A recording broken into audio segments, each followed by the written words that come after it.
so they can pick his car So up if you want to go back. Will the Senate please come to order? Where's Chittenden County? Yeah, there they are. We will have a moment of silence this morning in lieu of a devotional.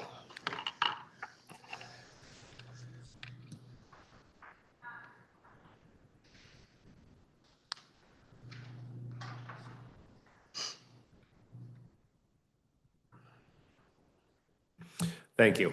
Would you please join me in the Pledge of Allegiance? I pledge Allegiance to the flag of the United States of America and to the republic for which it stands, one nation, under God, indivisible, with liberty and justice for all.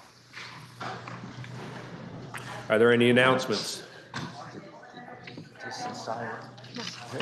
Seeing none, we have a third reading. What do we got? Oh, Rule 31. Yes. Be good to start at the beginning. Under Rule 31, H34 and H484 will be referred to the Committee on Finance.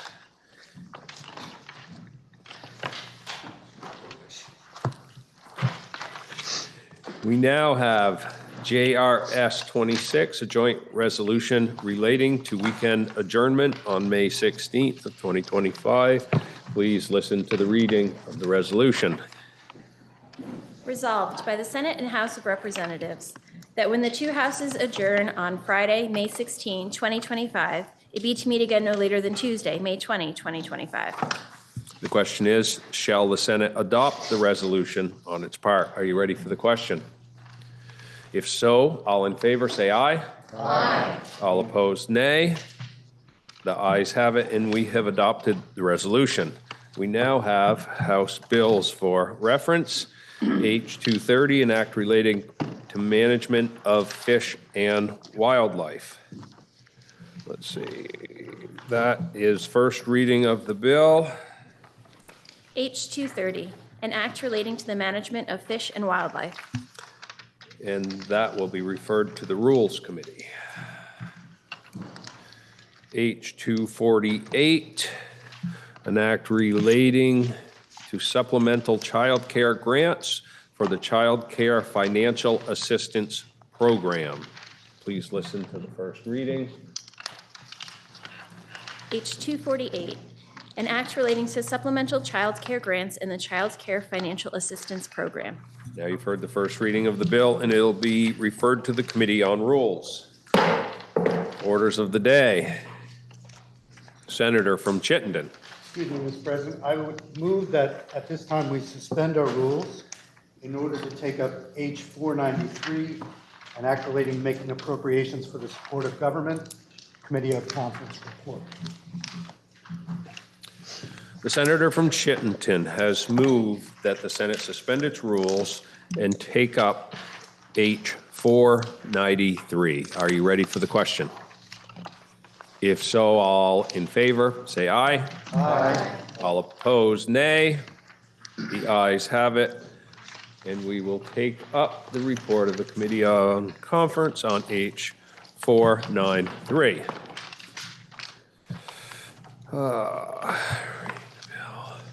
H493, an act relating to making appropriations for the support of the government. The Committee of Conference has submitted the report and has found, as found in today's calendar, 493, no, it's not in today's calendar. Excuse me, it's on the notice calendar. It's in your calendar on notice.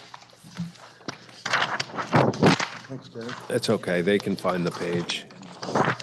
It's in the, okay, yes, it is as an addendum. The question is, shall the Senate accept and adopt the report of the Committee on Conference? Senator from Washington. Thank you, Mr. President. I will walk you through what your conference committee members agreed to in working with the House. We also, had input a little bit along the way from the governor's budget people on this process. So these documents that I'm handing out are, I think, the same documents that we had when I presented the budget, whatever that was, a week or so ago. There's not a big difference here. This will just confuse me. If I have too many. But I will go through, there's the highlight sheet that has the table on the top, conference report. This is not just the highlight sheet of the conference report, but of the whole bill, the whole budget, everything in here. I was going to say that on one of the highlights overall of what we did is we did reduce our spending, which I think we signaled that we were looking to do and trying to meet the governor partway and meet the House. The Senate bill had more spending, more positions. We were able to cut 10 positions from the Senate position as passed, and we were able to bring down the spending basically to the House level spending, even though we had more money to work with as new data came in. So that's kind of the big picture update. Some things that you'll see on this highlight sheet that weren't on the first highlight sheet is like on page 2 under other, there's on the whole process to establish the reductions in federal funds. If that happens when the General Assembly is not here, there's new language on that we had language in there, but that language changed a bit. We also have language in here so that we can extend the session, which costs $300,000 a week. Every week that we're here, there's another $300K. So we had to put that money in the budget so that we could meet that, so we could finish the bills that we're working on. The housing initiatives changed a little bit. Our goals was to try to increase the amount we put to housing. We were able to do a little more for the housing, and we shifted some of the money. We had some money for municipal infrastructure work in a bond fund, which we liked because it was going to be revolving, but we moved that more to the VHFA programs that can move to get new housing built sooner, so given the crisis that we were in. And then everything else that we had in the BAA that we didn't get past when we did that is also in here. So you'll see references to both things that you might have seen in the Budget Adjustment Acts that we passed, as well as the budget. But a lot of that stuff should be familiar to what you had. You also have the sheet that has a lot of colors on it. The first page has a purple box at the top that talks about the appropriations and transfers. That kind of gives us how much money we're working with. You know, on this sheet, if the difference from the Senate, the column, not the first to the right is the notes, which are color coded by which body or section of government did the action. The next column to the left is difference from the Senate. So if it's gray, that means it's the same. We did make no changes. So you can go down that column and just see anywhere there's white, there's not highlighting in the column, there's going to be a number. If it's in parentheses, we went down by that much. If it's not in parentheses, that's how much we increased. So you can kind of quickly go down and see where we made changes. I'll just go through these because there's not that many. The Labor Relations Board, we understood the Senate positions, added 2 positions there. We know that's critical work, but we ended up agreeing with the House and taking those positions out. It looks like a reduction in the Attorney General, this $80,000, but that's moving it from base. These are all base expenditures, from base to one time. The pre-charge diversion, we were able to lower it by that $150,000. We were told we could still do more counties to bring on to the pre-charge diversion program for $150,000. So that was a reduction, more in line with what the House had done. The Defender General, we moved the $60,000 that had been taken out of the base. We were going to try to move it back to the base, but this is a reduction because we moved it to one time, not because we got rid of it. The Urban Search and Rescue Program, which we were able to keep in the base, but we ended up agreeing to the House position, which is $50,000 less. That's $450,000 for the urban search and rescue team. The National Guard program, we had agreed with the governor's position. We think there might be more use of this program in past years. In past years, they haven't needed the whole 1.3 million. There's going to be Guard members coming back from deployment. There might be an uptake. If there is, we'll have a chance to address that in budget adjustments. So we're able to save a little money off the base expenditure by saving that a little bit. A big agreement which changes the numbers. So like at the end, we changed by $21 million, but 19 million of that is the shift in the CCFAP funds from general funds to the CCFAP, to the child care special fund. So it's a $19 million reduction, but it's just where that money's coming from. But that did greatly reduce what we had in our base expenditures, got us much closer to the governor and the House position. Also related to CCFAP, we had wanted to increase the infant and toddler rate by 5.5%. The House had 4.5%. Governor didn't have any money. So we agreed with the we met the House halfway at 5%. So there was a little bit of savings there. On the other side, you'll see this in other documents too. Green Mountain Care positions, looks like a reduction, but you'll see in the note, we're moving all the expenditures from that and other bills to the bill itself. So S-126 will have all those positions and the funding in them. So the conference committees on that bill can decide if there's going to be changes in that. We were different in the House. Instead of trying to figure it all out in the conference committee, we just moved all those to S-126 for the conference committee on that to deal with. The education transformation, we are still accounted for that $4 million, but we're going to move that to the education bill when that comes over to appropriation. We were working with the administration and the Secretary of Education on what the right language is for that. We thought it would be better just to add it into the education bill once we get that from finance and see where we are on things. We thought it would be better to line up specifically with what the bill is asking Agency of Education to do.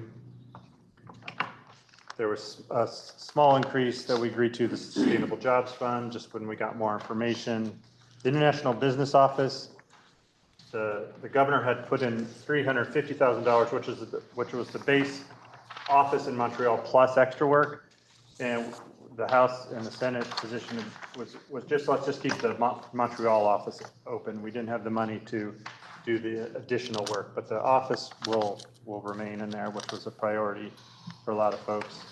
We had cut the GROW grants, but because of more information about how that was created within the tourism marketing budget, we agreed to move that back in there.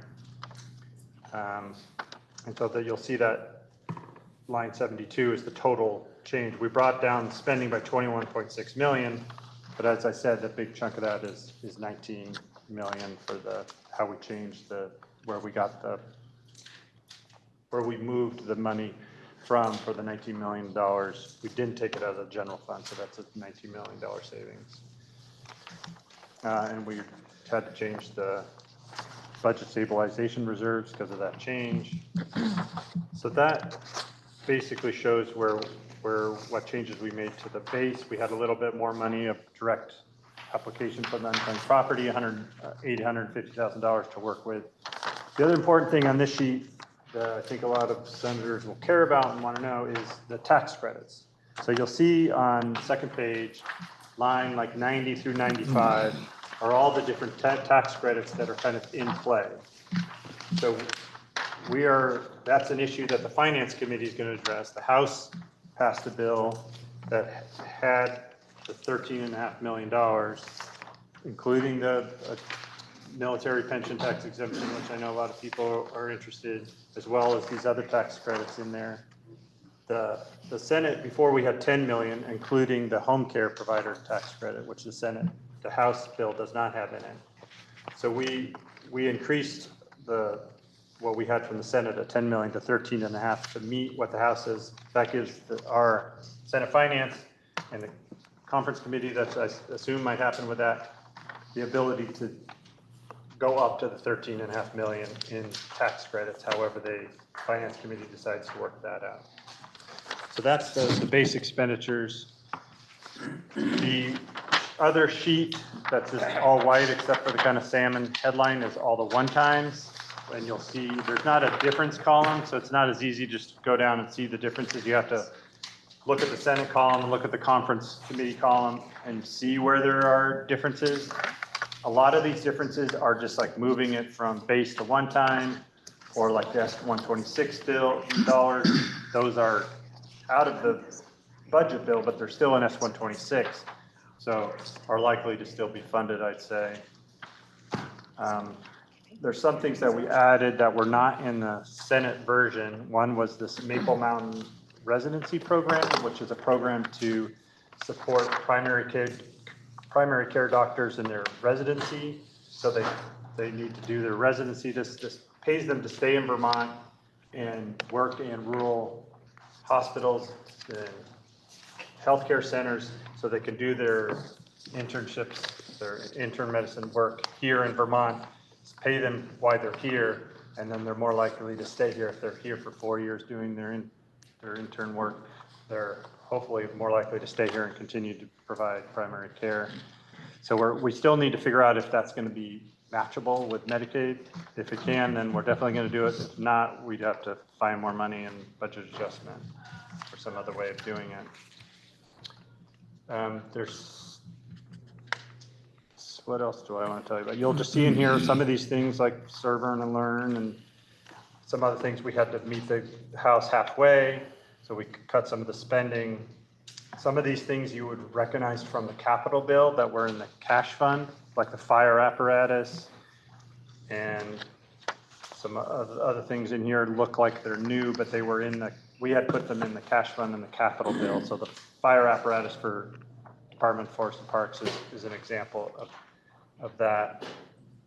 And one of the priorities of the Senate was the smoking cessation program for pregnant Vermonters that the parent-child center were going to do. We couldn't get the House to agree with using tobacco funds, but we agreed to use half the amount that we wanted, kind of as a pilot program to see if they can have better results than we've been having over the last 20 years on this issue. But the money is going to come from the general fund instead of from the tobacco funds. We were able to, you'll see, like if you're from Burlington and care about the CVOEO Community Resource Center, we had put $500,000. This looks like it's not there, but it is in here. It was just a question of where the funding was coming from. If you look at the conference section, we moved it to Department of Mental Health. So some of these things might look like we didn't fund them, but they're just different ways. Same with the education transformation money. We are doing that $4 million, but it's going to be added to H454. For housing, one of the things we did is that we moved the $1.6 million for the Vermont Bond Bank infrastructure funding to VHFA, as I mentioned, so we could get more housing built. On the housing front, there's $450,000 you'll see on here for limited service positions at the Department of Housing and Community Development. The governor had proposed different positions related to housing for VHIP, for MER. We said, okay, here are 3 positions. Here's 450. You, the administration, can decide which positions they want to keep, which ones, where they want to put them, what agency. That we thought that was going to be more efficient than us trying to decide today or now. The small business technical change, we had to take that money out. That allowed us to fund other things like the Parent-Child Center, tobacco cessation program, and other things. Yeah, so down at the bottom, like that Central Vermont Regional Planning, that's the money for the pit here in Montpelier that some of us care about. That's looks like it wasn't in the Senate bill, and it's in the conference, but it was in the Senate bill. It was just in a different location, and it was in the cash fund in capital bill.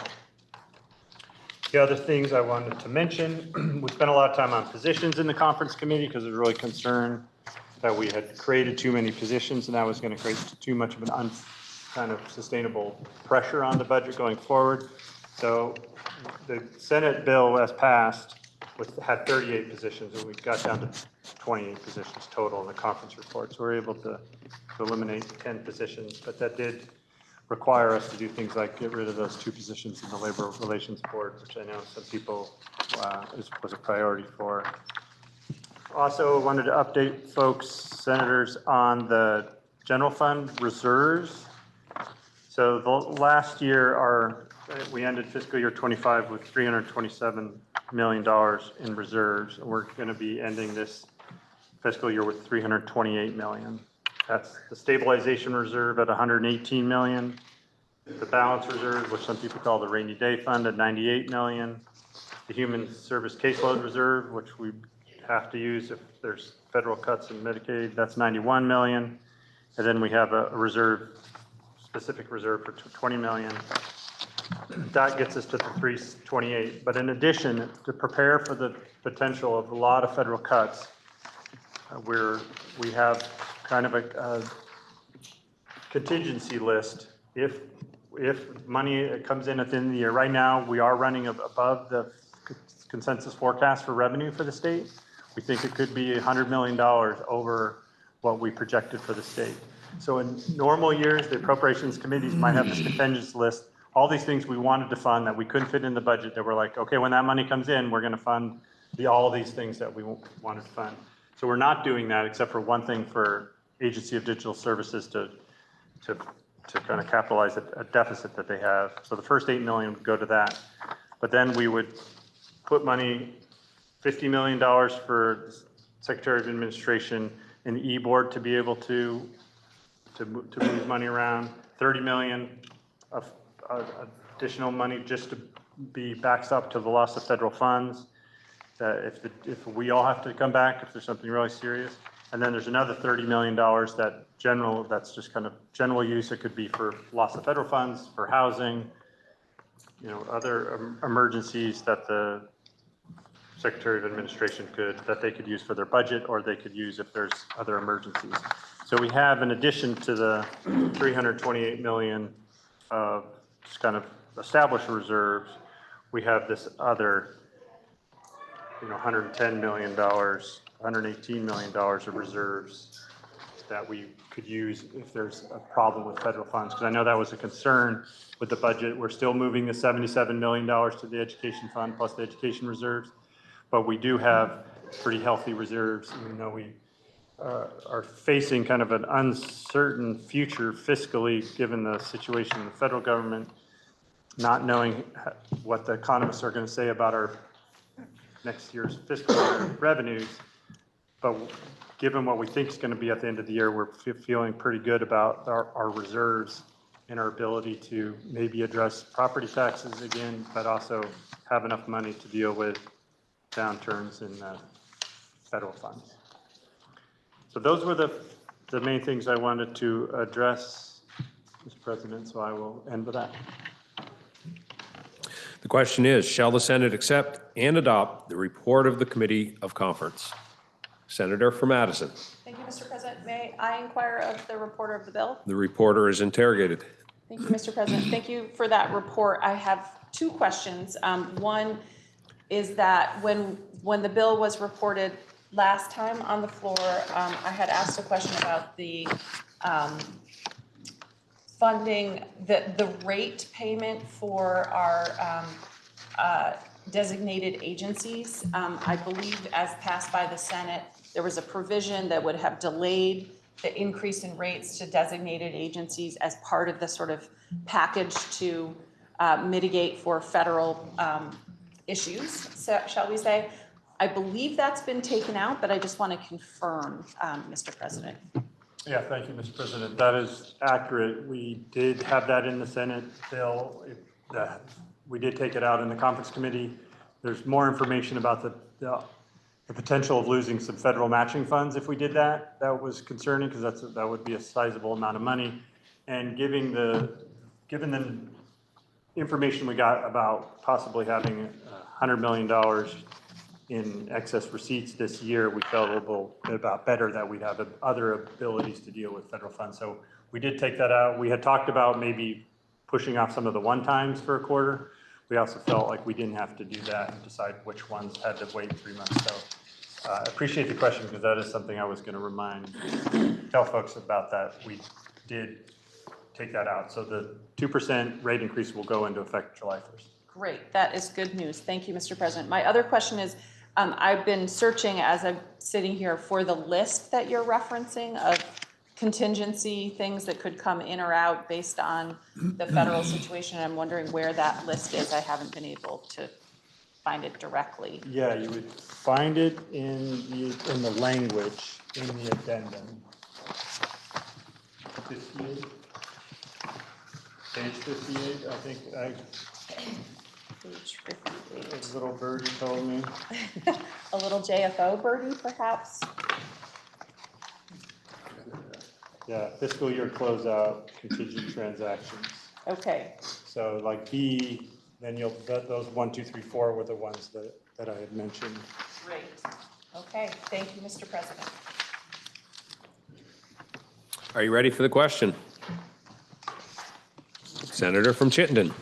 Thank you, Mr. President. First of all, I want to thank the conference committee for their work. They went forward with a very clear directive from this floor, which was to reduce the number of positions and to reduce spending, which they did at great personal effort, I would say, line by line, position by position. So as the chair of appropriations said, we are 10 positions lighter than we were. That was the bulk of it, but there was also a drop of a substantial amount of spending. So my hope is that we will send this out with a strong vote. And again, I thank the committee and its chair, Mr. President. Are you ready for the question? If so, all in favor, say aye. Aye. All opposed, nay. Nay. The ayes have it, and we have accepted and adopted the report of the Committee of Conference. We now have H401, an act relating to exemptions for food manufacturing establishments. Are there any amendments to be offered prior to third reading? Listen to the third reading. H401, an act relating to exemptions for food manufacturing establishments. The question is, shall the bill pass in concurrence with proposed of amendment? Senator from Essex. Thank you, Mr. President. I want to thank the Committee of Health and Welfare for coming in and spending some time with us on this bill. It was very helpful, and we had a very cordial conversation and cleared up some of the questions that we might have had as a committee. And it's how legislative process works, and I was very appreciative. Thank you, Mr. President. Senator from Chittenden. Mr. President, H401 had us in a bit of a pickle last week, but I'm pleased to say that the Chair of Health and Welfare and myself, we met with Senate Agriculture this morning and had a cordial meeting, as the Chair of Agriculture shared. There were also two questions that I wanted to clear up for everybody. One was around that prized recipe that has been handed down generation after generation. There was a question about whether that recipe might be shared. I received a message response from the Department of Health that says it is not the practice of the Department of Health to share business information. The other question was around a farm that produces vegetables. Some of them they sell as raw vegetables, some they sell as canned or pickled vegetables. Will the sale of the raw vegetables count toward the $30,000 threshold for the pickled or the canned vegetables? And the answer is no. Those are considered separate items. The raw vegetables are not cottage food products. So I hope that clarifies any issues. Thank you, Mr. President. Are you ready for the question? The question is, shall the bill pass in concurrence with proposal of amendment? Are you ready for the question? If so, all in favor say aye. Aye.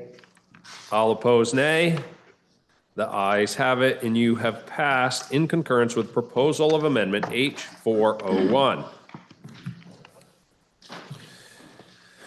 We now have, for third reading, SR 11. Are there any amendments prior to third reading?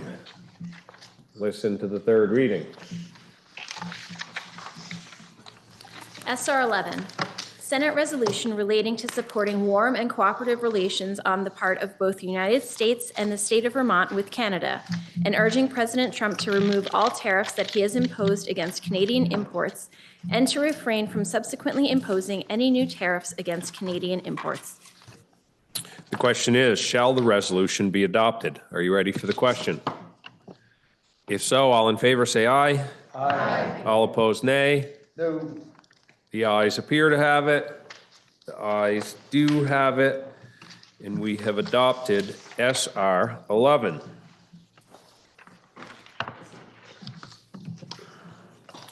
We now have S 56, an act relating to creating an Office of New Americans, was passed by the House with proposal of amendment.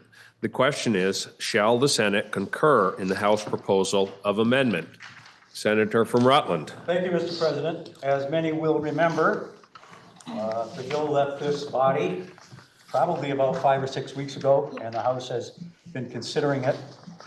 The amendment you can find on page 1428 of today's calendar. It's a rather simple amendment, which would add one more appointment by the governor nominated by the Vermont State College system.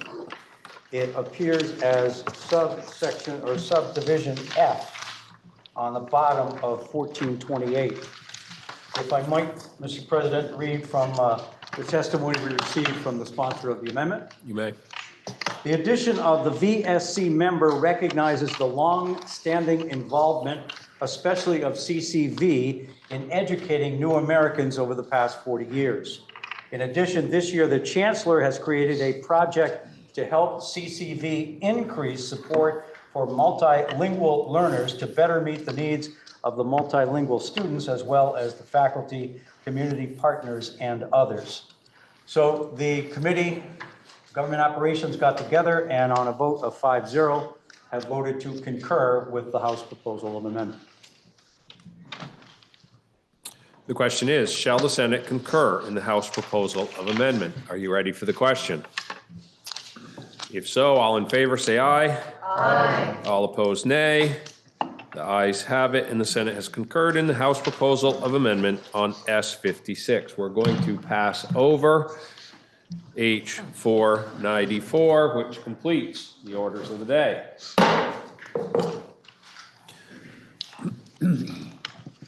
Senator from Chittenden.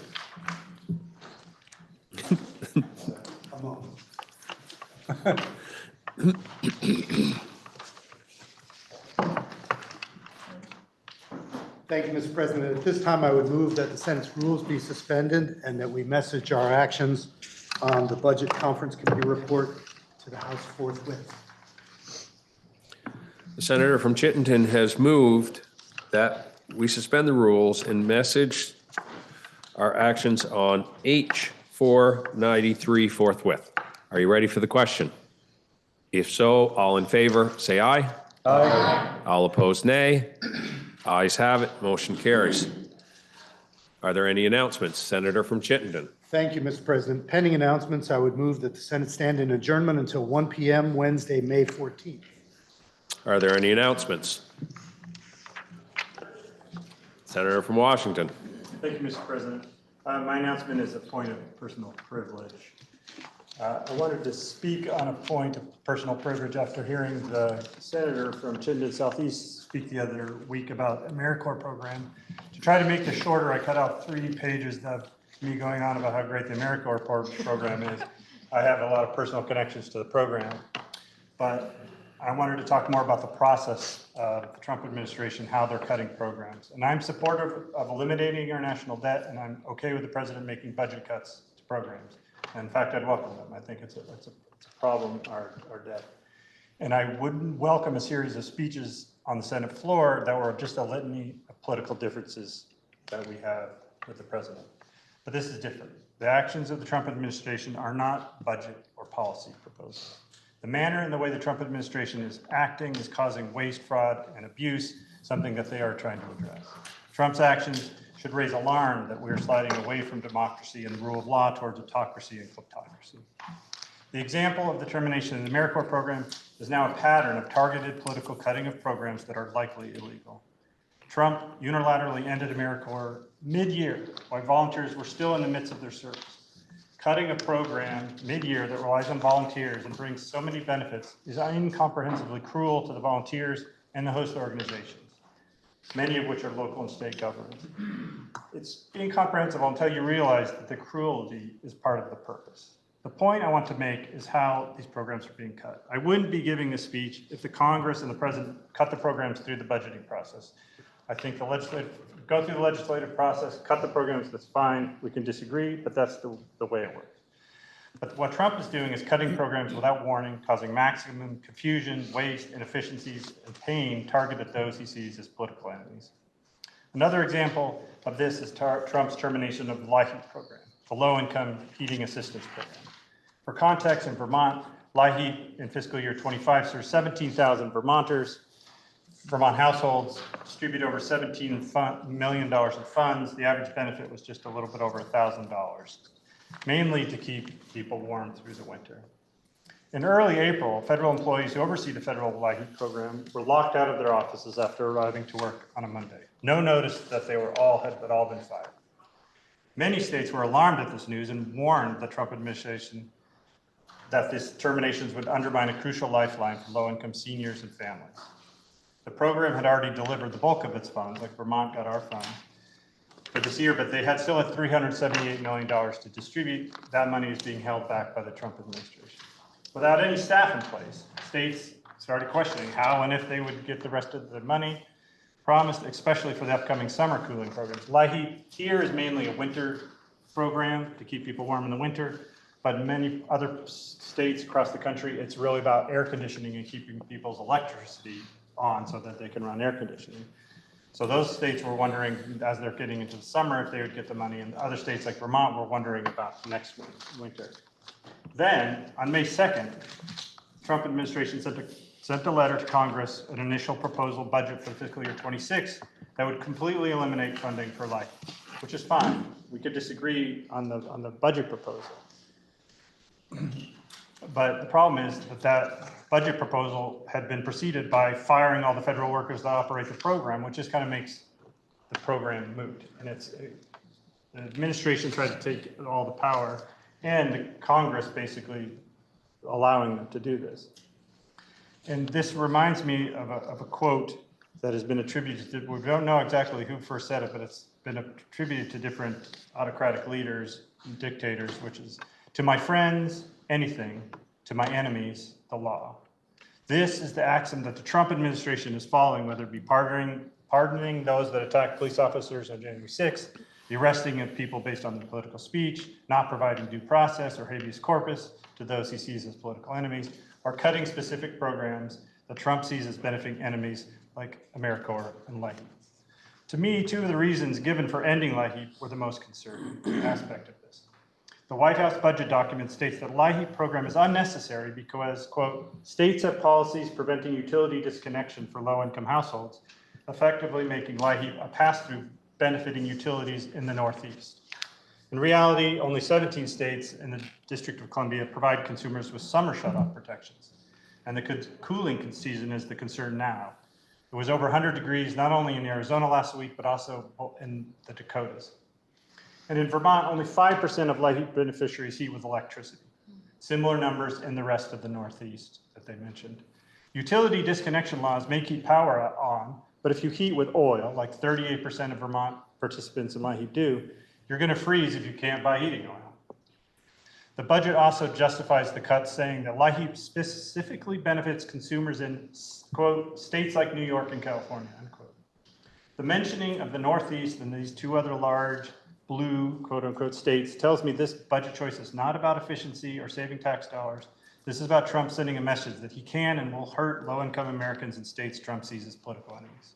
The loss of LIHEAP funding to Vermonters will be devastating. It will cause Vermonters to run out of fuel, which leads to safety concerns as folks try to heat their homes with space heaters in their ovens. whereas they have to go buy diesel at the pump instead of heating oil at a much higher cost, causing their further problems. And living in cold houses, we know, causes health issues, and it will cause a lot of stress and difficulties for our local fuel dealer businesses that don't want their customers running out of fuel, calling them desperately, and they want them to pay their bills, and this program helps them do that. We do need to speak out about such abuses of power by the president and the subjugation of power by the United States Congress. I will end this with a quote from James Baldwin. It is certain, in any case, that ignorance aligned with power is the most ferocious enemy justice can have. Thank you. Are there any further announcements? Senator from Windsor. Thank you, Mr. President. I'd move that we journalize the remarks from the senator from Washington. And Senator, we currently have a motion on the floor that is to adjourn. It would need to be withdrawn before we could take up another motion. Senator from Chittenden. Thank you, Mr. President. I had tried to avoid speaking on this because it affects free speech in the chamber. And I truly believe that everyone should speak their mind. A point of personal privilege since I've been here has always been a very rare occurrence. So we have now created what is in effect a rolling program of having people occupy a speaking slot each day that we're in session. Again, I'm not going to speak out against that. I would ask as a compromise, because not everyone in the chamber agrees, I will put it that way, that we should continue this series of commentaries. And I think that it has the risk down the road of building animosity rather than collegiality. So I will ask this, that if people are going to stand and speak on a point of personal privilege, they do so briefly, and that we think long and hard about journalizing remarks, because I think that's what is being produced here is a series of records that to some of us in the chamber seem necessary, to others of us in the chamber seem as though we're building a record of testimony that that is causing disagreement. So I don't believe personally that we need to journalize everyone's remarks. So I would suggest as we go forward, if people are moved to speak on a point of personal privilege, that they do so, but that it not be automatic that we ask those remarks to be journalized. I would also ask that we not see it as an absolute good that we have a speaker, so to speak, every session. With that said, Mr. President, I will withdraw my motion and to adjourn and give it at a later moment. Are there any further announcements? Senator from Windsor. so my understanding with that withdrawal is that I might make the same motion to journalize these remarks for today from the senator from Washington. You can. Would you like to make that motion? I would indeed, and thank you. Senator from Windsor moves that the senator from Washington's remarks be journalized. Are you ready for the question? If so, all in favor, say aye. Aye. All opposed, nay. Nay. The ayes appear to have it. The ayes do have it, and we have moved to journalize the remarks of the senator from Washington. Are there further announcements? Senator from Windham. Senate Judiciary will meet at 10:30. Senator from Windsor. Senate Economic Development, Housing and General Affairs will meet at 10:30. Senator from Chittenden. Senate Health and Welfare will meet 10 minutes after the fall of the gavel. Senator from Washington. Senate Natural Resources and Energy will meet 10 minutes after the fall of the gavel. Thank you. Senator from Essex. Thank you, Mr. President. Agriculture will meet at 10:30. Senator from Bennington. Mr. President, the Senate Education Committee will meet at 1:30. Senator from Rutland. Thank you, Mr. President. Government Operations will also meet at 1:30 this afternoon. Senator from Washington. Thank you, Mr. President. Senate Finance will meet at 1 o'clock. Senator from Chittenden. Thank you, Mr. President. With that, I would move that the Senate stand in adjournment until 1 p.m. Wednesday, May 14th. Senator from Chittenden has moved that the Senate stand in adjournment until 1 p.m. Wednesday, May 14th. Are you ready for the question? If so, all in favor, say aye. Aye. All opposed, nay. The ayes have it, and the Senate will stand in adjournment until 1 PM Wednesday, May 14th, 2025.